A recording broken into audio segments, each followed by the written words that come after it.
came across this video from NASA claiming that they were going to fly a drone on Mars.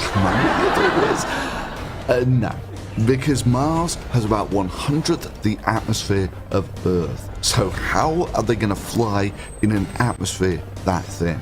Now, I've called out NASA when they've come out with bullshit before, most notably when they claim that they found arsenic-based life. The mysterious NASA press release sparking major attention. They're holding a press conference this time tomorrow afternoon to announce, quote, an astrobiological finding that will impact the search for evidence of extraterrestrial life. What we think is happening, what all the evidence we've collected suggests, is that instead of these, we'll see these orange, light orange balls disappear. And represented by green balls, we see that arsenic would be substituting for phosphorus in the backbone of DNA. And you can see how critical this component of the DNA might be. Turned out they just kind of analysed some dirty samples. Yeah, who would have seen it coming? Now, it's got to be said that I've taken a look at some of NASA's early landing on Mars type sequences and thought, not a chance in hell. Now, sure, I never made a video on it or anything, but that's what I was thinking. There was just so many things that had to happen correctly in sequence, it was just crazy. So take, for instance, Spirit and Opportunity. After 6 months in space, the first thing that you have to do is hit this incredibly narrow atmospheric window and lose some speed. Then you deploy a parachute and lose the heat shield, descend on a rope, inflate some airbags, fire the retros at exactly the right altitude in a second specific window. Then bounce around for a bit, deflate the airbags, maybe right the tetrahedron, and then have the rover unpack itself sufficiently unbumped by all of the knocks that it's had that it actually rolls off the platform in a functioning form. And I took a look at that and thought, no way, there's just so many things to go wrong. Then, some years later, came the Curiosity rover, which was a big boy and used something called Sky Crane to lower itself to the surface via a sort of rocket-suspended platform. Now, these achievements are very impressive because of the technical challenges of packing everything that you need onto a rocket and leaving it there for the best part of a year, and then timed to the second everything has to go right on Mars, because none of this can be joysticked, if you like. It's all got to be automated, because at best it takes about 4 minutes to get a radio signal to Mars and 4 minutes for the return, so that's about 8 minutes. Or at its worst, when Mars is on the other side of the sun, it takes about 40 minutes to get a reply from Mars. So all of this has to be automated. Which brings us to flying an automated drone on Mars. Yeah, I'm skeptical about this one. The principal problem is that Mars doesn't have much atmosphere, so how are you going to produce the lift to get this off the ground? Hell, to get an atmosphere this thin on Earth, you have to go up about 3 times the height of Everest. Now, you are actually helped out a bit by the fact that Mars is significantly smaller than Earth and only has about 1/3 of the gravity, so you only have to produce about 1/3 of the thrust to get something airborne. However, getting 1/3 of the thrust from 1/100th of the atmosphere is challenging. Even more challenging is this isn't like landing where it's got to go right once. This has to go right again and again and again because it's going to fly multiple times, with obvious challenges like the wear and tear to the rotors. And as every drone pilot will tell you, once these things crash and they fall over, they don't take off again. Right? You actually have to stand them up before they will fly again.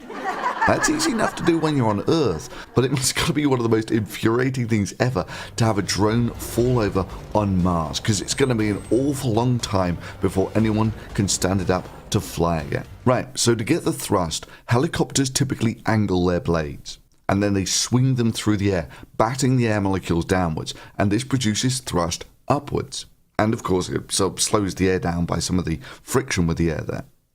And you're going to produce the most thrust when the blades are pitched at about 45 degrees, you know, with this very simplistic model. In reality, of course, those air molecules are moving around like crazy. This is actually a molecular dynamic simulation of air. So, the blue stuff is nitrogen, and that makes up about 80% of our atmosphere. The red stuff is oxygen, which makes up about 20% of our atmosphere.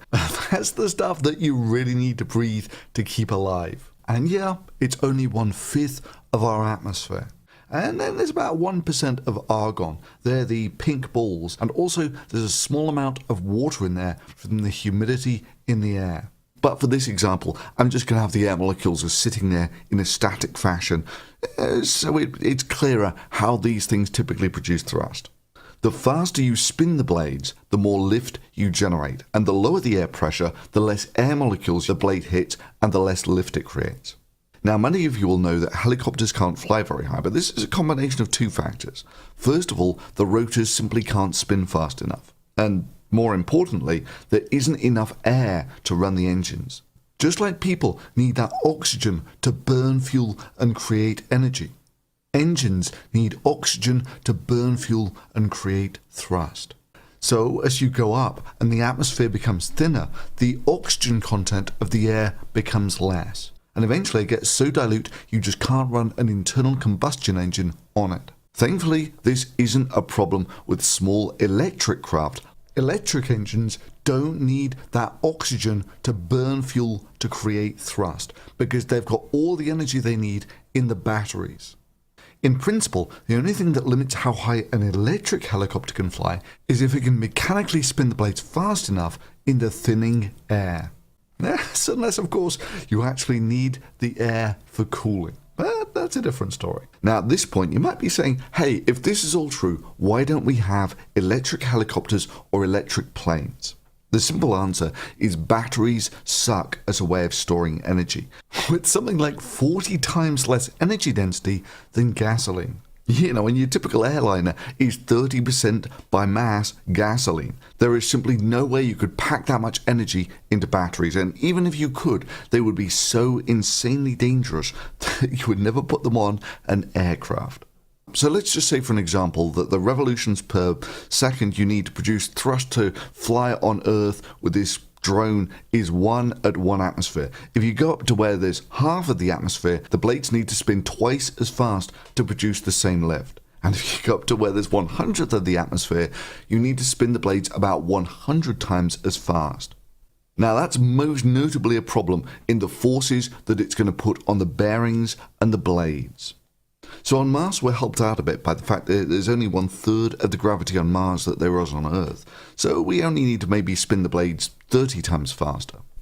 And of course you can make the blades much bigger, so you don't have to spin them as fast.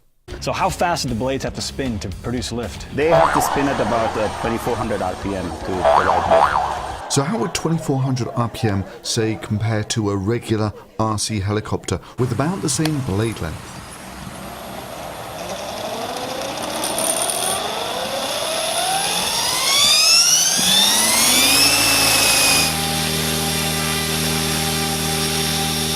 So the RPM that they're looking at isn't that far off what you can get off a regular remote controlled helicopter with comparable blade length. So the numbers that they're looking at really aren't that inaccessible here. It looks like what they've mostly done is hugely increase the surface area of the blades such that they don't have to get crazy RPMs out of the rotors. And it's going to be a fascinating craft that probably won't be able to fly on Earth at all, anywhere outside of the vacuum chamber where they test it. Kind of like the lunar lander could only land on the moon. It couldn't actually land on Earth. Now, NASA claims they've had mock-ups of these things flying in a vacuum chamber at about the right pressure, and I can believe that, even if the thing is clearly tethered by a safety wire. Now, NASA's spec of this thing is going to weigh about 1 kilo. And the mass, the total mass, including everything, the rotors and everything it has to lift, and the camera, everything, is approximately 1 kilogram. Which is very comparable to a drone that they have on the DJI website. So this commercial drone weighs about 1 kilo. What sort of power does it need to fly? Well, the battery carries some 68 watt-hours of power, which is about 250,000 joules, and will run for about 23 minutes, which is about 1,400 or so seconds, meaning that while this thing is in the air, it's pulling down about 170 watts. And I'm going to say that you need about comparable amounts of power to produce comparable amounts of lift using electric motors, because you just got to put bigger blades on the motor, that sort of thing. Now, NASA reckons that when their drone's in the air, it's going to be running at about 200 watts. The power that it's going to consume, which, by the way, it has to generate on its own through the solar panels and charge the batteries inside, is 220 watts. Which seems very generous, especially when you consider you only need about 1/3 of the energy to fly on Mars that you do on Earth. Right, so the system is designed to fly for 2 to 3 minutes every day. There's a solar panel on the top, and that provides us enough energy for that short flight, as well as to keep us warm through the night. So let's see if they can actually get that power. They want 220 watts for a 2-minute flight every day. So they need about 26,000 joules from somewhere. The solar panel they have planned, I'm pretty skeptical about that. This is a 40-watt panel. That's when it's pointing straight at the sun and tracking it for the whole day. It generates about a consistent 40 watts. Let's just say that a solar panel that tracks the sun has a 100% efficiency for comparison. Now, if you don't track the sun, you just have a fixed solar panel, then you lose about half of that potential. That is, your solar panel is now operating only at 50% relative efficiency. And if you light flat on the ground, as you would in, say, a road, you're now down to about 30% efficiency. By the simple act of geometrically laying these panels down flat on the ground, you are throwing away about 60%, 2/3 of their potential power generating capability. And what's true for solar roadways here on Earth is also true for solar panels on drones on Mars. So if this solar panel were actually on the drone, it would generate about 1/3 of its maximum power, which averaged over the daylight hours is about 13 watts. However, the sun's only in the sky for half of the day, so averaged over the whole day, it only on average produces about 7 watts. Then, of course, you're on Mars. So Mars only gets about 1/2 the solar flux that you get at Earth, meaning that your solar panels will generate about half of this power. So you're now looking at an average continuous power from a solar panel this size of about 3 watts on a typical Martian day. So given that a Martian day and an Earth day are almost exactly the same length, this means that over a whole day, a panel like this, on average, would produce some 250,000 joules. That's about 10 times what they need for their 2-minute flight. Or alternatively, to get only the right amount for their 2-minute flight, they would need a solar panel about 1/10 of this size, which seems about right for what they have in their designs. That being said, I'm still really skeptical. They're not out of the woods yet. You see, if I was a guessing man, I'd say that when the temperature drops, the batteries or some other critical components freeze. And that's good night, sweet prince, for your helicopter. So I was doing a nice even flyby, whatever, and it started losing power. When I tried to put power on, nothing happened. At which point you're screwed, because if you try and turn, you lose altitude. And, well, anyway, it managed to land out of the sea, but a wave then came in and waxed it. So why did this happen? Well, I think part of the clue comes from the type of sand. So this is what a normal motor should sound like. Yeah?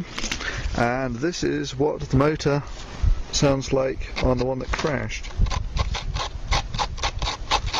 And if you actually look into the motor, what you actually find is it's coated with black sand, and you can't wash it off to save your life. It's magnetic black sand.